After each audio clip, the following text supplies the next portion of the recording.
beautiful life.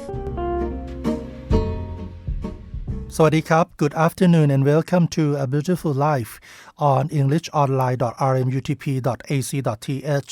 My name is อาจารย์เกษมพุทธเรืองศรี your host for the program. A Beautiful Life is a program broadcasted every Monday from 1 p.m. to 1:30 p.m. Articles and information about life lessons or good phrases from the books will be presented in this program together with the latest news from ราชมงคล University of Technology พระนคร for you to enjoy. Today we start with 8 lessons in search of excellence by Thomas J. Peters and Robert N. Waterman Jr. In Search of Excellence is an international best-selling book written by Tom Peters and Robert H. Waterman Jr. First published in 1982, it is one of the biggest-selling and most widely read business books ever, selling 3 million copies in its first 4 years and being the most widely whole library book in the United States from 1989 to the year 2006. The book explores the art and science of management used by leading 1980s companies with records of long-term profitability and continuing innovation. So we will take a look at lesson 1, a bias for action. This is about getting things done. There must be a free flow of information and open communication. The open and informal organization is more flexible and is able to take quicker action to institute changes needed to keep up in today's business world. So, they said management needs to get out of the office and out and about to communicate with the people of the organization. Small groups or action-oriented task force can tackle objects or problems quickly and not get hosted down in bureaucracy. And they said, don't be afraid to experiment. Successful companies who want to get things done are not afraid to try things, to experiment. Again, the flexible and informal organization is the context in which trying something new will work. Next, lesson 2, close to the customer. It's obvious that business needs customers, but many forget about their customers. Successful companies have an obsession about the customer, usually pertaining to quality, reliability, or service. Excellent product quality and reliability will make a satisfied customer. Great service will keep the customer coming back. Next, lesson 3. Autonomy and entrepreneurship.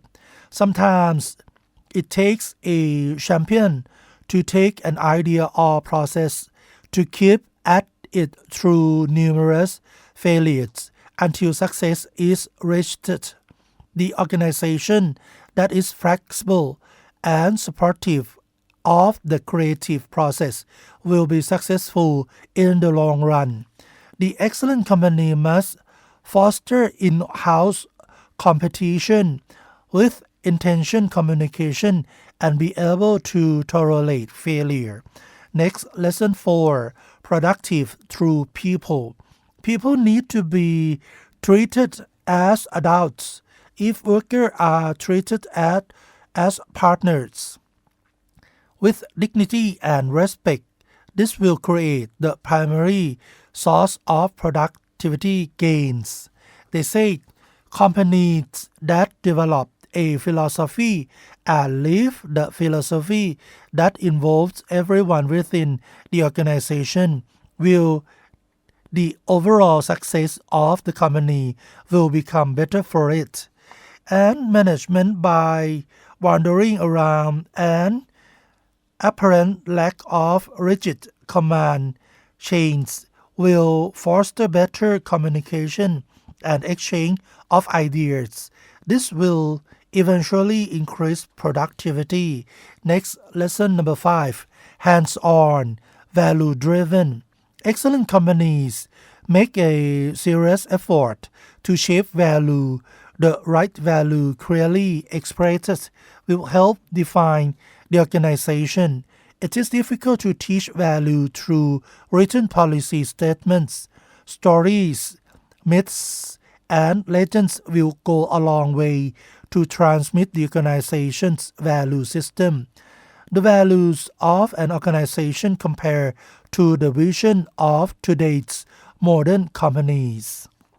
Lesson number 6. Stick to the knitting. Do not champion mindlessly holding on to yesterday. Diversification is a good thing, but organizations that branch out remaining somewhat close to their primary skill will be more successful. And the book said many acquisitions take up important time of top executives as they try to learn and control the new company, and the synergy that was thought to exist does not pan out. Excellent companies acquire in an experimental way, buying small or starting new, willing to get out if it fails. Next, lesson number 7. Simple form, lean staff. The size of a company can make it complex, but you need to work at making things understandable for the tens, hundreds, or thousands who are the people who are making things happen. Few administrative layers and few people at the upper levels. Excellent companies are flexible when dealing with fast-changing conditions. A company needs to be efficient in the basics, innovative, or on a regular basis, and responsive to threats. And the last one, lesson number 8, simultaneous loose-tight properties. This is the coexistence of the firm's central direction and individual autonomy. Companies that are loose-tight may be rigidly controlled, but they still foster entrepreneurship and innovation within the ranks. The climate will foster dedication to the core values of the company, while tolerating and empowering those same employees. So those are all 8 lessons in search of excellence. So we will take a short break before the next session.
You are listening to A Beautiful Life on Englishonline.rmutp.ac.th.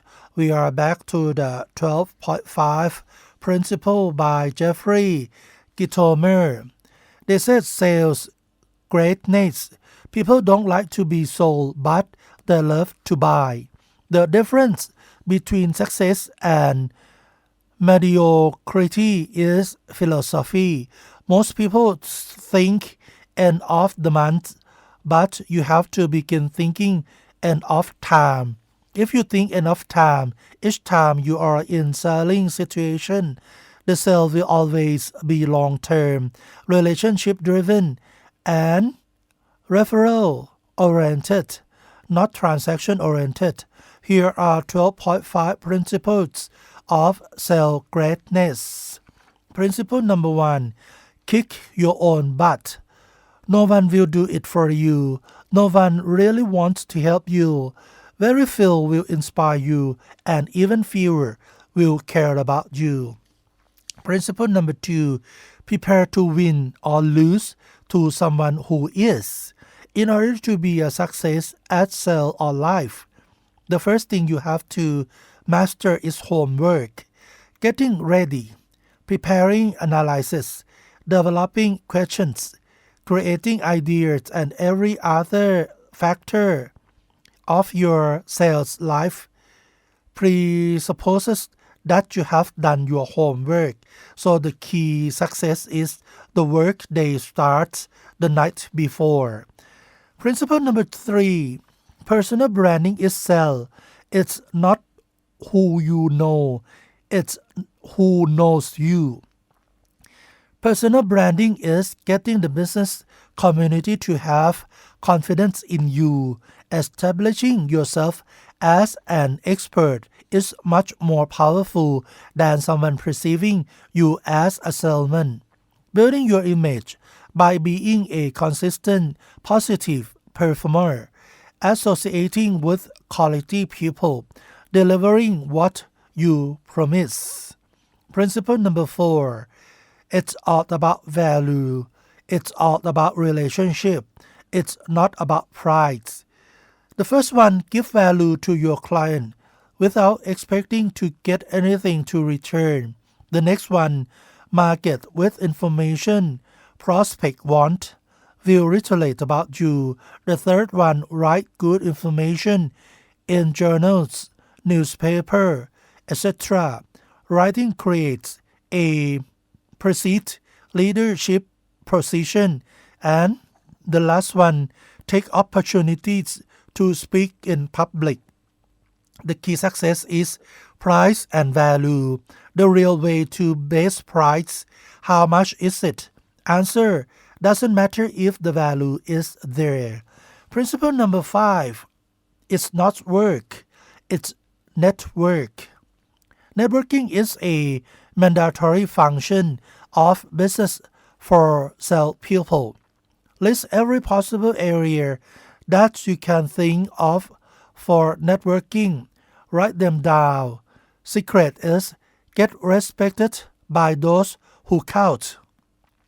Don't just attend it. Get involved and lead.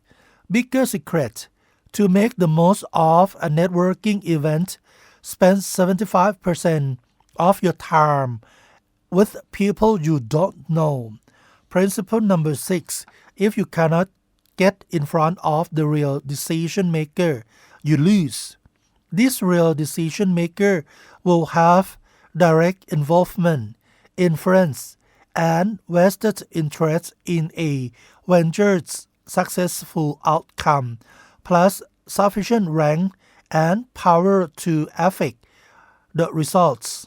The real decision maker is going to be the person who will care enough to put your project into motion, who has enough influence to make sure that the purchase actually goes through. Principle number 7: engage me and you can make me convince myself. So ask about 4 questions. The first question is that make prospect evaluate new information. The second one, that qualify needs. The third one about company or personal goals. And the fourth one that separates you from your competition. And the fifth, the last one, that makes the prospect think before giving a response. The key word is, here is the challenge. Get every prospect to say, no one has ever asked me about that before. Principle number 8, if you can make them laugh, you can make them buy. Making people smile or laugh put them at ease and creates an atmosphere more conducive for agreement. I believe that making people smile is a major key in selling.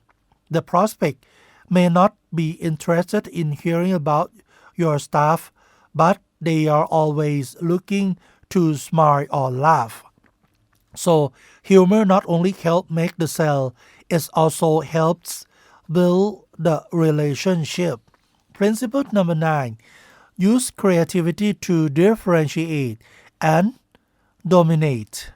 Creativity comes from looking for the unexpected and stepping outside your own experience.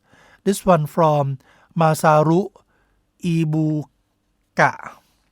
Principle number 10, reduce their risks and you will convert selling to buying. Eliminate risks and prospects are more likely to buy. A risk of purchase is some mental or physical barrier, real or imagined, that cause a person to hesitate or rethink ownership. As a salesperson, your job is to identify the risks and eliminate it.